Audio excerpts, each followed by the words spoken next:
School পড়ুয়া একটা মেয়েকে যখন ভুল বোঝার কারণে গ্রামবাসীরা জোর করে এক এতিম ছেলের সাথে বিয়ে দিয়ে দেয়, গ্রামের মানুষদের মাঝে ছড়িয়ে যাওয়া একটা মিথ্যা ভিডিওকে বিশ্বাস করে সবাই তাদেরকে একঘরে করে দিয়েছিল। দুটো অচেনা মন একই ঘরে আবদ্ধ, কিন্তু মন দুটো কি কখনো মিলবে? কিভাবে তারা এই পরিস্থিতির মোকাবেলা করবে? এই অপ্রত্যাশিত বিয়ের বাঁধন কি তাদের মনের দূরত্ব বাড়াবে, নাকি নতুন সম্পর্কের পথ দেখাবে? দেখতে থাকুন, কথা দিচ্ছি গল্পটা আপনাকে সম্পর্কের এক নতুন অধ্যায় দেখাবে। এই ছেলেটির নাম তপন। ছোটবেলাতেই বাবা মা হারিয়ে জীবনের তাগিদে সে এক এক সময় এক এক জায়গায় কাজ করেছে। আর এই হলো তার প্রেমিক তৃষ্ণা। তার প্রেমিকা তৃষ্ণার সাথে গত 1.5 বছর ধরে তার সম্পর্ক চলছে। তাদের দেখা হতো গ্রামের পাশে, কথাবার্তা বলে তারা সময় কাটাতো। তপন কম কথা বলা পছন্দ করলেও তৃষ্ণার কথা যেন থামতো না। বিয়ের পোশাক, গাড়ি নিয়ে এসব নিয়ে সারাক্ষণ ভাবনা। তপনের গ্রামে কোনো সম্পত্তি ছিল না, শুধু ছোট্ট একটা জমি যা গ্রাম থেকে অনেক দূরে, শুধু চাষাবাদ করা যায়। তৃষ্ণা তপনের উপর ভালোবাসা ছিল অপরিসীম। একদিন তপনের বন্ধু সুভাষের ফোন আসে আর তপনকে তার সাথে দেখা করতে বলে। তৃষ্ণা আরো কিছুক্ষণ থাকতে চাইলেও তপন তার কথা না শুনেই সেখান থেকে চলে যায়। মুভির অন্যতম আরো একটি চরিত্র হলো জোনাকি। গ্রামের একটা ছোট্ট কুড়ে ঘরে জোনাকি তার মায়ের সাথে থাকতো। তার বাবা মারা গিয়েছে। জোনাকির মা গ্রামের জমিদারের বাড়িতে কাজ করে। জমিদার জোনাকির মায়ের প্রতি প্রায় সময় খারাপ নজর দিত। জোনাকির মা নিজেকে আড়ালে রাখার চেষ্টা করত। এই হলো জমিদারের একমাত্র ছেলে সুভাষ। সুভাষের বাবা সুভাষকে বাজার থেকে সিলিন্ডার আনতে বলে, কিন্তু সুভাষ বাবার মুখের উপর না করেই সেখান থেকে চলে যায়। এদিকে জোনাকি তার বান্ধবীর সাথে স্কুলে নাচের প্র্যাকটিস করছিল। কিছুদিন পর স্কুলে একটা প্রোগ্রাম, তাই প্র্যাকটিস হচ্ছে। জোনাকির বান্ধবীর সাথে সুভাষের গত 2 মাস ধরে সম্পর্ক। এরপর সুভাষের ফোন আসে আর তাকে তাড়াতাড়ি দেখা করতে বলে জোনাকির বান্ধবী তাকে নিয়ে সুভাষের সাথে দেখা করতে যায়। সুভাষ জোনাকির বান্ধবীর সাথে সময় কাটানোর জন্য জঙ্গলের একটা নির্জন স্থানে চলে যায়। সেখানে তপনকে আর জোনাকিকে পাহারা দিতে বলে। এদিকে তারা জঙ্গলের আরো ভেতরে চলে যায়। তপন জোনাকির সাথে টুকটাক কথা বলছিল। ঠিক সে সময় জঙ্গলের পাশ দিয়ে 3 বখাটে বন্ধু হেঁটে যাচ্ছিল। একজন প্রস্রাব করতে দাঁড়ায়। তারা তপন আর জোনাকিকে দেখে হেনস্থা করতে শুরু করে। তপনকে মারতে থাকে আর একজন মোবাইল ফোন বের করে ভিডিও করতে থাকে। সুভাষ আর জোনাকির বান্ধবী দূরে থেকে এসব দেখতে পায়। এরপর এই ঘটনাটা অন্যদিকে মোড় নেয়।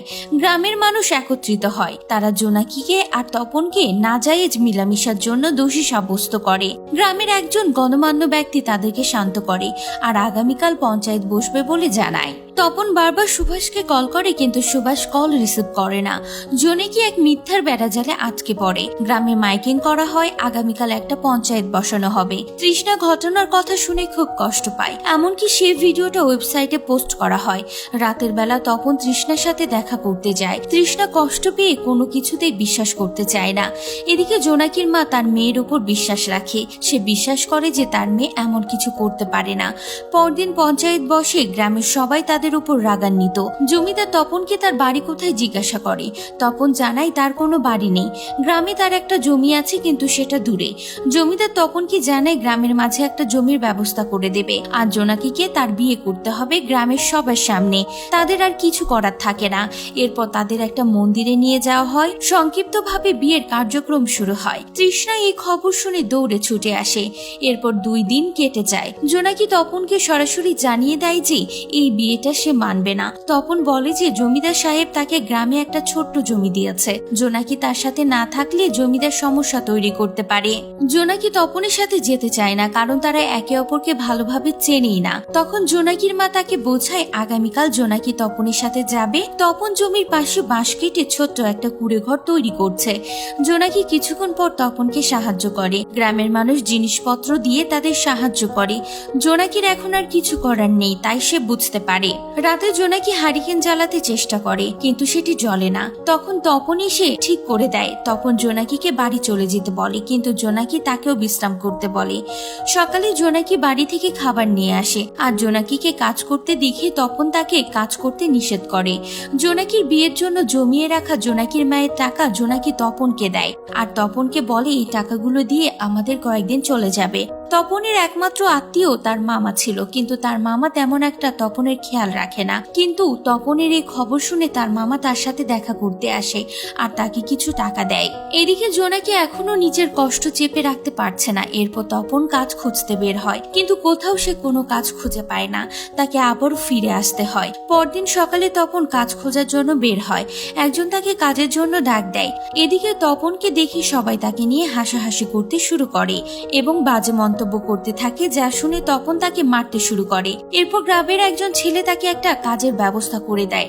রাতের বেলা জোনাকির মা খাবার নিয়ে আসে। তারা খাবার খাওয়ার সময় জোনাকির মা তাদেরকে বলে, দোস্ত তোরাই করেছিস, ওই বেহাইয়া দুটাকে পাহারা দিতে কিসের জন্য গেছিলি? তপন তখন জোনাকির মাকে বলে, আপনি চিন্তা করবেন না, আমি জোনাকিকে ভালো রাখবো।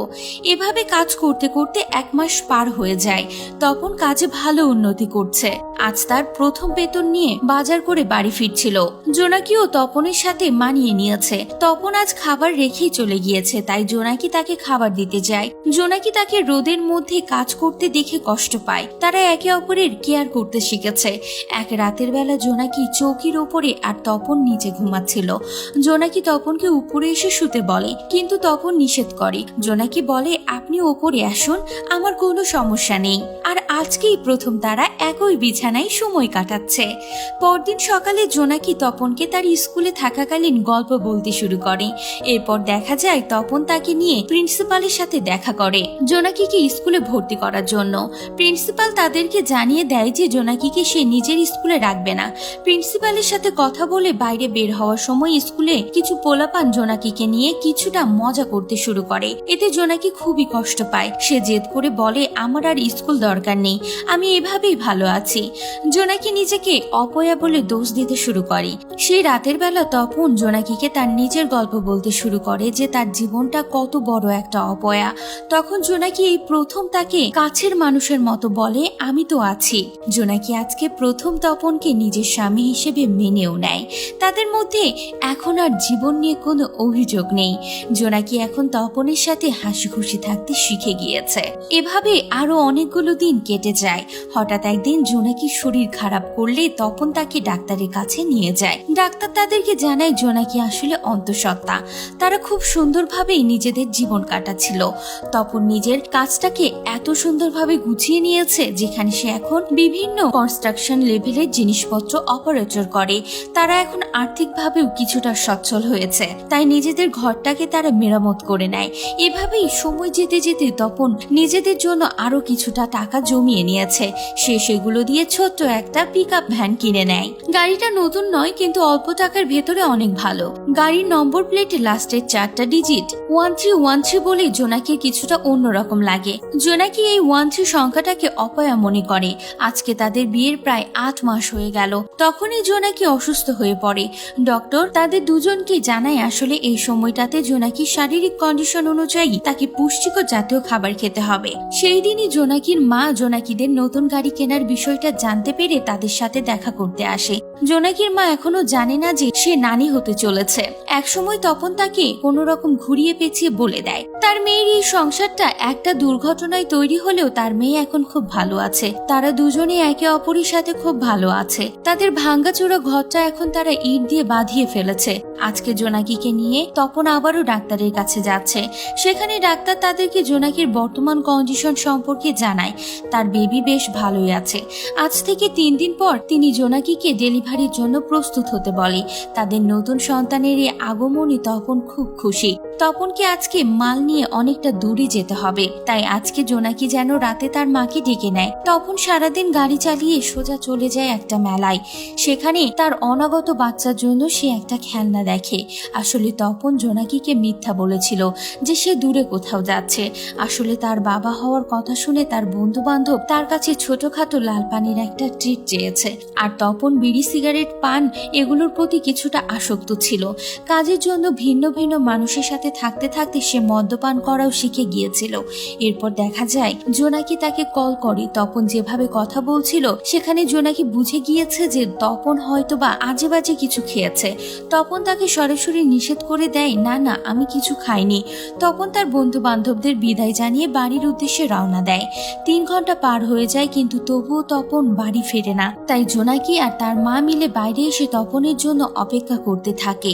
তপনের মোবাইলও তখন আর কল ঢুকছিল না, যার কারণে জোনাকি বেশ দুশ্চিন্তা করতে থাকে। কিন্তু তার মা তাকে বোঝায়, চিন্তা করিস না, ও চলে আসবে, হয়তোবা কোনো কাজে আটকা পড়েছে, এই বলে তাকে ঘরে নিয়ে ঘুমাতে চলে যায়।